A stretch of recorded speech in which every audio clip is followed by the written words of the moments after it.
February महिना संपला, पण तरीसुद्धा लाडक्या बहिणींना अजूनही फेब्रुवारी महिन्याचा लाडकी बहीण योजनेचा हप्ता मिळालेला नाही आहे. पण आता लाडक्या बहिणींना निराश होण्याची काहीच गरज नाही. कारण लाडक्या बहिणींसाठी एक मोठी आनंदाची बातमी आता समोर येत आहे. जानेवारीचा हप्ता मिळाल्यावर लाडक्या बहिणींना ओढ होती ती फेब्रुवारीच्या हप्त्याची. परंतु पूर्ण फेब्रुवारी महिना वाट बघितल्यावर अखेर फेब्रुवारीचा महिना लाडक्या बहिणींच्या खात्यात आलाच नाही. पण आता लाडक्या बहिणींना फेब्रुवारी आणि मार्च महिन्याचे पैसे एकत्र सरकार देणार आहे.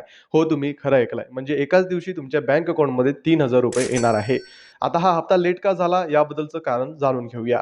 तर तुम्हाला माहितीच असेल की सरकार लाडकी बहीण योजनेची पडताळणी करत आहे आणि यामधील सर्वात महत्त्वाचा विषय म्हणजे ज्या महिलांच्या घरी 4 चाकी वाहने आहे, अशा महिलांना सरकार अपात्र करत आहे आणि हे काम अजूनही सुरू आहे. परंतु आता हे पडताळणीचं काम अखेरच्या टप्प्यात आलं आहे. त्यामुळे ही संपूर्ण पडताळणी झाल्यावर लाडक्या बहिणींच्या खात्यात फेब्रुवारी आणि मार्च महिन्याचे पैसे सरकार टाकणार आहे. आता ज्या महिलांच्या घरी 4 चाकी वाहने आहे, त्या महिला अपात्र ठरल्यावर तेवढेच सरकारचे पैसे वाचणार आहे. त्यामुळे हे पडताळणी झाल्यावर लाडक्या बहिणींच्या खात्यात 15 मार्च पर्यंत हे पैसे येऊ शकणार आहे. त्यामुळे जास्तीत जास्त लाडक्या बहिणींपर्यंत आता ही महत्त्वाची माहिती शेअर करायला विसरू नका.